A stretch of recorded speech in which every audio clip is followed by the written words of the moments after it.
An accelerated BSN program is designed for people who already have a bachelor's degree. There's two different roles the OR nurses usually have to take on. I want to start the conversation by asking you your pathway in nursing and why and how you chose nursing. My mom was actually a nurse. She was a nurse in Korea and then she moved here and she was on the floor. She didn't want me to go into nursing. From her experiences, especially she was on the PM&R floor, rehab. So it was a very physical work that she was doing. But I was exposed to the hospital environment early because of her. I was a pre-med, any other good Korean American girl out there. I applied to med schools actually, and I went to interviews. And then at those interviews, I realized I just was not as passionate as some of these other pre-med candidates were about being a physician. So then I kind of pivoted. I was in education for a little bit, and then I was just working an office job at a dental office. And I didn't find a lot of enrichment in that work either. I didn't love being at the desk all day. During that time, I had a few friends who unfortunately passed away at a young age, especially watching one of them kind of progress through that. What I came to realize was that I related much more to the nursing care that was given, what the nurses were doing for her. Maybe I should go into nursing. I actually ended up applying to an ABSN program and got started from there. I'm sorry that you had friends who passed early. You mentioned that you did accelerated BSN program. Could you explain what that is and how the structure of ABSN programs work? An accelerated BSN program is designed for people who already have a bachelor's degree in another field of study. People who've completed their general education requirements and kind of basic science courses.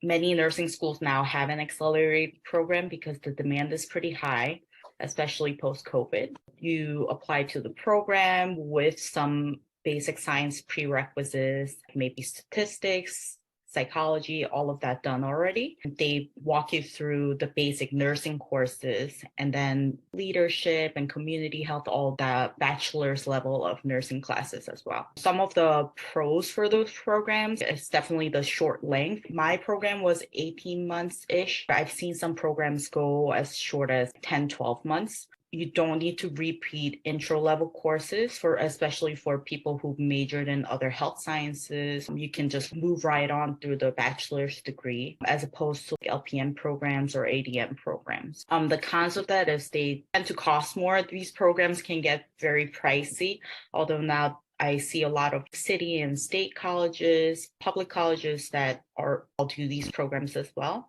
The pace is very fast because you have to get all the nursing courses and clinicals done within 12, 15, 18 months. And there are a lot of prerequisites that you have to fill out, and it depends on which program you apply to, what those prerequisites are. So sometimes if someone majored in a completely different field for their first bachelor's program, they have to take classes here and there and try to make up for those prerequisites. I was reading that ABSN's coursework is 60 to 80 hours a week. And I was, wow, it's so intensive. Do you do lectures and clinicals at the same time from the get-go? From the get-go, you start with fundamentals, med-surg, all those courses, and you do all the lectures and clinicals. A lot of the programs, I think the way they've shorten it as you just don't get a break. You're in class or clinicals every single day of the week, but it does make it difficult for people who have to work during those times. I see. And why did you choose ABSN versus traditional BSN program? For me, I had a first bachelor's degree in psych, and because I was pre-med, I did do those basic science courses already, and I kind of had to do math. I live close to New York City, and I've saw the basic starting base pay for new grad nurses around the area. And then I compared that with the whole cost of the program. And I figured out you could pay off the tuition in a couple of years of working and just saving up. So for me, it made sense to do that since I was starting as an older student and I had some money saved up from my previous job and I didn't have any big expenditures. I don't have kids and I didn't have mortgage to pay. For me, that program made sense. And were your colleagues mostly from healthcare industry? So a lot of them were from around health sciences. I would say about a good half of us, at least somewhat tangentially working in the field. The other 50% you would really get from all over.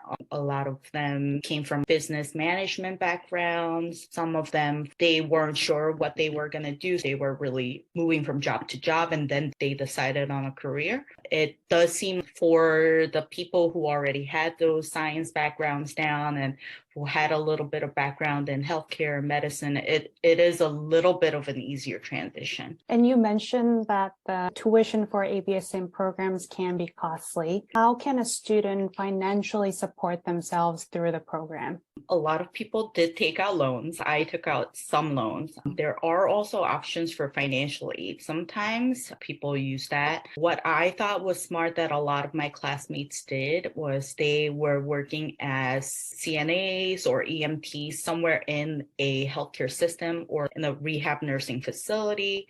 And a lot of those employers would have tuition assistance program. Some of them even support you pretty much fully through the nursing program. I thought that was a really smart way to get that finance if other options weren't available. I think that's really smart too, because you get the tuition benefit. Also, you have experience working in healthcare, right? Comparing to a traditional BSN and ABSN program, what is a tuition look? For a total of 4 years in a traditional program versus 1.5 years. The total cost-wise, actually, I'm not sure if there's much of a difference. I think per semester, how much you're paying, that I've looked into at least, it feels almost double of what you would pay for a regular nursing program. It's because you're cramming so much into those semesters. I'm sure at the end of the day, if you figure out people who go into an ABSN program already paid for an undergrad college education. If you look at it that way, they're a little bit expensive.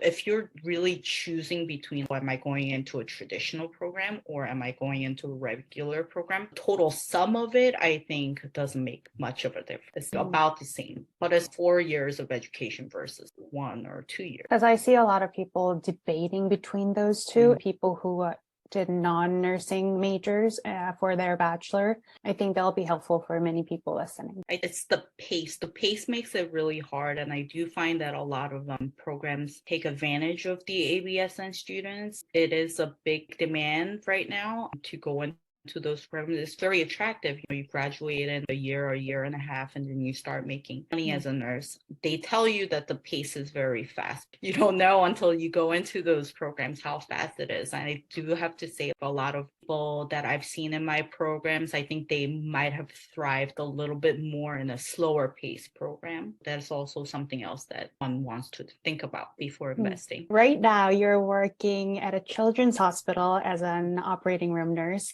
How did you specifically choose to go into peds periop? I didn't think that I could go into the operating room right away as a new grad. Part of the reason why I wanted to go into it was during my L&D rotation, we went to a hospital that does a lot of C-sections. And I saw what the nurses in there were doing. And I thought it was incredibly caring and brave to take care of someone in their possibly most vulnerable state, going into surgery, getting anesthesia. I found out that there were new grad programs around the area for OR nursing. So I applied. Background happens to be with working with a lot of kids. I worked with kids in education. And also when I was working at the dental office, it was an orthodontics practice. For me, it made natural sense. They actually gave me a choice because we started out as an OR that had both adults and peds program. We were going to make a separate peds OR room. For me, that background that I had, I thought played well into the pediatric state. And then I also felt pediatrics, you cover literally from age 0. And then we have up to 24, 25-year-olds sometimes because the patients will come in with congenital conditions or conditions that are often seen by pediatric physicians. You really get a huge variety. It also does help that the patients are really cute when they come in. It's fun taking care of them. A lot of times we're all fighting over the cutest babies. I just find it so interesting. You have to modify your plan of care based on the patient's developmental level and their cognitive conditions. And I found that really enjoyable. What kind of cases do you care for? Our OR is actually pretty small. We're a level 1 trauma center, but we're only 8 rooms. We cover all the pediatric surgeries. The only special team that we have is the pediatric open heart surgery. I'm not part of that team, so I'm not doing open heart surgery. But we have everything: general surgery, ENT are big ones, orthopedics, urology, plastics, really all sorts of conditions. And sometimes our surgeons who are not always taking care of pediatric patients have to come because they're specialized in a certain procedure, and then they happen to have a pediatric patient who needs care from us. For those nurses who are not familiar with OR setting, what does your day look like? I am on the day shift at an inpatient facility. We come in, we get changed into surgical attires, and we receive our assignments. We're in the OR around 6:45 to 7, and then we are getting ready to bring the patient in by 7:30 in the morning. So that requires a lot of checking trays for instruments and open up sterile items that are needed for surgery, making sure that all the equipment are functioning, and then going to verify the patient for surgery. There's 2 different roles the OR nurses usually have to take on. First one is a circulator. The circulator is responsible for interviewing and assessing the patient, verifying all the consents, transferring the patient to the OR, and then assisting anesthesiologists or anesthesia team with their induction, and then documenting and assessing, going back and forth between the sterile field and the outside to retrieve any items, the non-sterile person in the room who is kind of controlling all of the traffic flow in the room. And then the second role that we have is that of a scrub. So the scrub nurse is responsible for setting up the sterile backfield for surgery. We're getting the instruments, making sure they're working correctly, testing all the equipment. And then during the surgery, we're actually handing over the instruments and supplies to the surgeon or the first assist. We're a big academic facilities. Usually there's residents or PAs or MPs, somebody's there to help the surgeon as a first assist. But once in a while, we'll have cases late at night or somewhere they weren't able to provide that first assist. Then we have to become the first assist to the surgeons. We'll help retract and help the surgeon to finish the procedure. Would you get exposure to different surgeries while you're in orientation? Yes, we actually had a standardized plan to go through each service line and just to make sure we knew the basics of every line. A lot of big places, you are placed to specialize in 1 or 2 fields, but still you can always get add-ons or you could always be needed for emergency procedures. So it's important to know all the basics of each type of surgery. I was reading your LinkedIn, and as you mentioned that you worked in dental office, you were in education. Whether it is related to your background or not, since your current role is your first long-term nursing position, what do you see yourself doing in nursing? A lot of times when I say that I'm an OR nurse, people are, oh, your patients are asleep. That's the best part of your job. It's actually not the best part for me. Best part for me is talking with the patients and bringing them in. OR is great because you see very immediate results for the patient when they come in. But one kind of negative or con for the OR is that you don't really see what happens to them after. You don't follow them outside of the OR. You don't get to see the progress that they've made. That is something that I've been kind of missing. I think if I were to transition out of the OR, I would go into maybe an outpatient setting where I could keep that rapport and see the patient progress. I unfortunately here with the specialty, the career progression is a little bit limited. If you don't go into management, there's very little that you could do otherwise. A lot of people get their MPs, they get advanced education, and then they move out of the field. I would also be interested in becoming a nurse educator or a nurse coach. You get a lot of orientees because we have to orient through all of the services. And I really find it enjoyable to see all the nurses that I work with, the young ones who come in and then they learn and they're doing even more amazing than I'm doing. I find a lot of joy out of fostering those relationships. I think that's also another field that I would look into. Yeah, I think it's amazing that more experienced nurses can teach the newer or younger generation nurses, right? And we will always have that opportunity for growth. I think it's amazing that you're interested in education. I'm also passionate about education. Yeah. Do you mind sharing what the starting salary is for OR nurses in New York City metro area? Well, actually, my hospital's not considered within New York City. It's a little bit less. For our system, the starting salary for new nurses right now is around 91 to 95,000 a year. And then I believe that in New York City, I've heard is higher than 100,000 a year usually for new grads. For me, when I was starting out, my hourly was about $48 per hour. In the OR, we take calls, especially if you're a level 1 trauma center. With the call pay also, you can make additional money that way. There unfortunately is a lot of staffing issues. There's opportunities for overtime usually also for new nurses. So once you come off of orientation, there's ways to make additional money that way. Thank you for sharing that. Is there a clinical ladder that a nurse can jump into and increase their salary? What kind of avenues are there? So there is a clinical ladder program for the entire hospital at my facility. And the issue with that one is that it's based mostly on floor nursing. We are trying to get people onto those committees from our unit to make it more friendly for the OR. There's additional incentives for if you went and got advanced degrees for certification. We've recently been given increases in all of those incentives. What do you like and not like about working in the OR? I think the biggest selling point for the OR is the surgeries are very cool.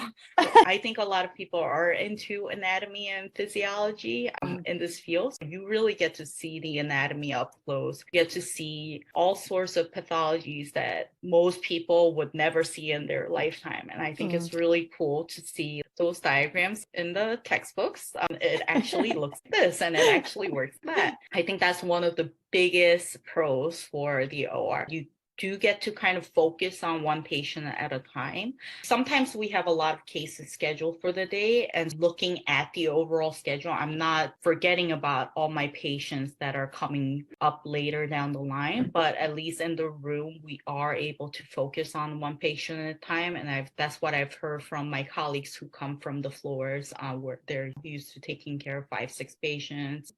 I think some of the cons, again, is limited progression. You do have to stand up to a lot of strong personalities in the OR. It sounds cliched, but there are a lot of strong personalities in the OR because everyone is passionate about their jobs and the work they're doing. And you do have to be a voice of concern sometimes for the patient. That I think sometimes people find it hard to adjust to. It is also very isolating in the OR. Once you're in there, you're really not coming out of that room. We're dehydrated all the time because we can't drink water.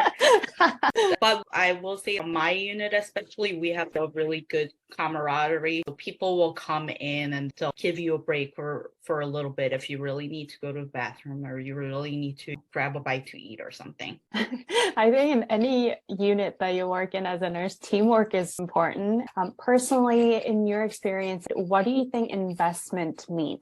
Investment listen, I grew up with immigrant Korean parents, right? Investment brings up a lot of emotions, right? I do tend not to worry too far into the future. Especially because I had friends who did pass away younger. That kind of impacted me a little bit. I do try to enjoy my day to the fullest, but I'm also very risk avoidant in the United States. You can't be putting your cash under the mattress. That's not a way to survive. And as the eldest in my family, I did have to learn all of that kind of through hard mistakes. But I enjoy kind of investing in my career and growth. personally. I'm not going out and spending all of my money on like going out or buying things, but I do find a lot of joy in investing into myself and my career. That is an area that I do personally invest in. The regular stuff that you invest in as a working person here, the 401ks. I tried the whole investing in stocks and Robinhood. I don't think that's the path for me. I think I'm gonna depend on some other people who are looking into that sort of things. I would invest into funds and stuff like that. But for me, investment is having that financial incentive to working is great. And then you take those finances and you have to put it in somewhere. So if you're investing, even if it's a long-term investment, it's something that should give you joy in the short term also. If it makes you happy watching moving money around on Robinhood and that gives you joy every day, you should do it. But for me, kind of the more traditional revenues for investment and then also kind of investing more on myself and my career. I think you touched on very important points that we have emotions attached to investment and money, right? And we're all different. My way of investment can be totally different or is absurd compared to what you do, but it's all perspective, right? And what you mentioned about you have to enjoy it. You have to enjoy doing investment or how you treat money. I totally agree with what you just said. I want to ask this because my mom was a nurse. What did your mom say when you decided to go into nursing? By that point, she was kind of fed up with me not taking away. So I think at that point it was okay. But it's actually really interesting because I think now we have such a strong connection through that. Being in the same fields, I totally understand what she's saying and she totally gets me. And my dad's the one that's left out. So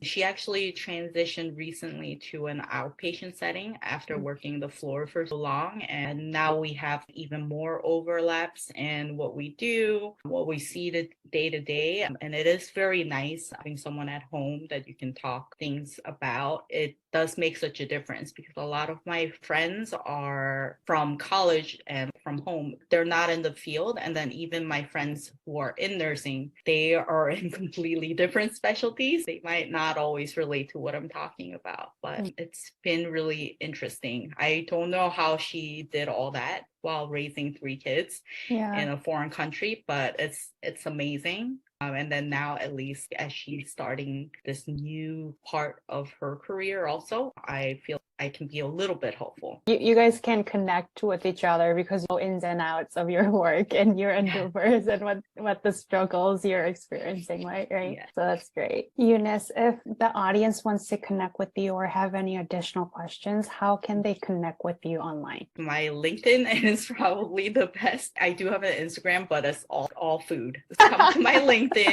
I don't check it every single day, but I check it pretty regularly, so they should be able to connect with me.